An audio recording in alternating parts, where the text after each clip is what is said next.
What is the secret to closing more deals? That's what I want to talk about in today's video. A lot of people have no issue booking meetings, especially if you've been in business for a while. You can book meetings. But how do you close deals?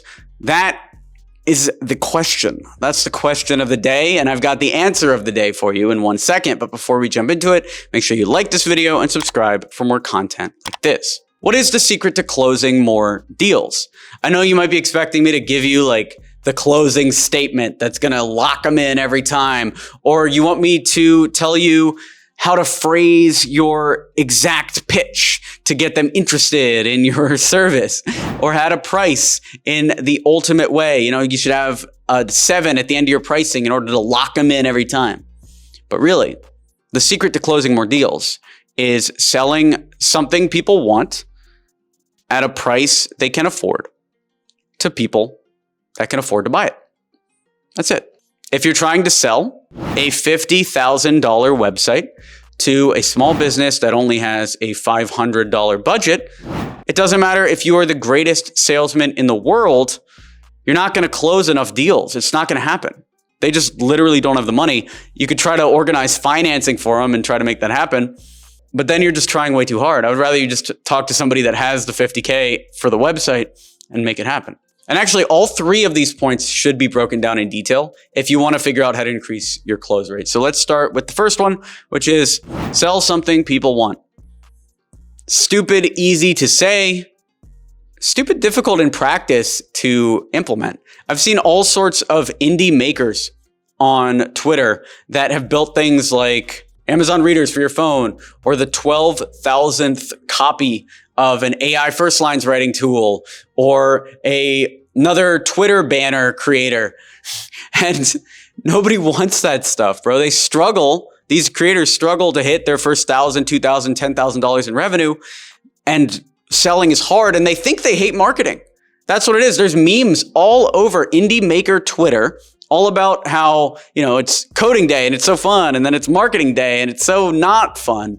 But the reason why they hate marketing is because they're selling something that nobody wants.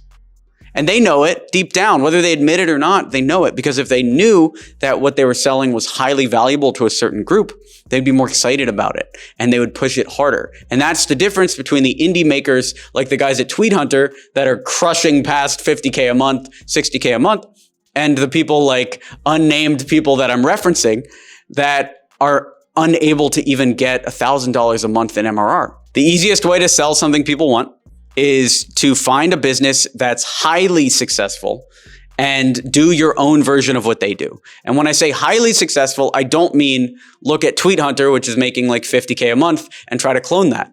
That's not highly successful. I would look at a multi-$100 million or even a multi-billion-dollar business and make your own version of that. Because if you make your own version of, let's say, Zoom Info, like we did with LeadShark, now that's a multi-billion-dollar business. So even if we take a couple of their customers, 1% of their customers, what's 1% of a billion? 10 million? You're good to go. The problem that most indie makers and most entrepreneurs run into is they see something like this YouTube channel. Like you're watching this YouTube channel, then you see that we run LeadShark, and then you're like, oh, I should make a LeadShark too. But now you're copying the business model of a small business, so you can only end up smaller than the people that you copy without making changes. So you copy this business that's making, 4 figures, 5 figures a month, and now you make 10% of that, and so you're making 3 figures, 4 figures a month, and you're struggling and you don't know why. And that's why I just told you, you're copying a business, but you're not copying a business at the right scale. The right way to copy is assume you're going to make 10% of the revenue that the business you're copying makes. Now pick your business based on that. And if I was you, I would pick a business that had massive amounts of revenue, millions of dollars a month, tens of millions of dollars a month coming in, rather than trying to clone a business that is similar to an influencer you like. Like, why clone X27 when you could clone Microsoft? Why clone X27 when you could clone Microsoft Office and build a better version of that? Or clone Photoshop. There's a guy that's been posting on Reddit a bunch that just created his own free version of Photoshop that's supported by ads. And he's making millions of dollars off of that. So any of these businesses can be cloned and improved, and then you're instantly selling something that people want. because something sucks about Photoshop. In this case, it was the price, and that was replaced with the ad model. Something sucks about Buffer, and in Tweet Hunter's case, it was that there's no AI content. Something sucks about Zoom Info, and in LeadShark's case, it was the long contracts, the very expensive leads, and the unqualified contacts that they kept assuring us were hella qualified. Just annoying and infuriating. So all of those businesses had massive limitations, which could be exploited by us in order to build something people want. So that's number one, is build something people want. Number two is sell it to people that value the price. So if you're selling something people want and you know that, let's say for LeadShark, selling leads, and the cheapest plan on LeadShark, the $9 a month plan, lets you buy leads for 50 cents. Okay, do we sell those leads for 50 cents to an Upwork freelancer who's used to scraping leads off the internet for free? No. He's not going to value that. He's not going to value that. Whether he can afford 50 cents a lead is irrelevant because he's not going to value that. Do we sell leads for 50 cents a lead to a Zoom Info customer or a sales development team that needs 30,000 to 40,000 leads per month delivered to their sales team every single month in order to hit their quota? Yeah, of course, because they're going to value the lead quality and they're going to value the delivery method more than somebody who's scraping leads from scratch. So sell something that people actually value. And then the third part is sell to people that can actually afford it.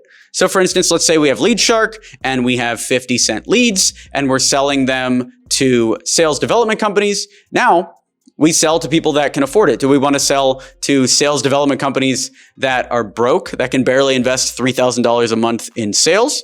Or do we want to sell to companies with sales teams that have 40 salespeople and need hundreds of thousands, if not millions of leads a month? Because both are easy to reach via cold email. They're both cold email away. So we want to sell to people that can afford us. Do we sell to the broke ones or to the rich ones? And we pick the rich ones, corporate accounts, people that are already spending tens of thousands, if not hundreds of thousands of dollars a month on leads. And then our leads are a little better, so they buy our leads instead. Or even if our leads aren't better and they don't know, they'll still buy 10% of their normal order. And if their 10% order is 10,000 leads a month, that's still great for our business. So that is the stack. That's the secret to closing more deals, is make sure that you're selling something people want in a way that people value to people that can afford to pay it. And if you do all three of those, then your close rate will skyrocket. What did you learn from this video? What was your big takeaway? Let me know down in the comments below. And if you want to join a community of entrepreneurs and hustlers and get on calls with me every single week, then go on over to email10k.com. It also comes with access to all of our courses on growing a business. So you got to get in here.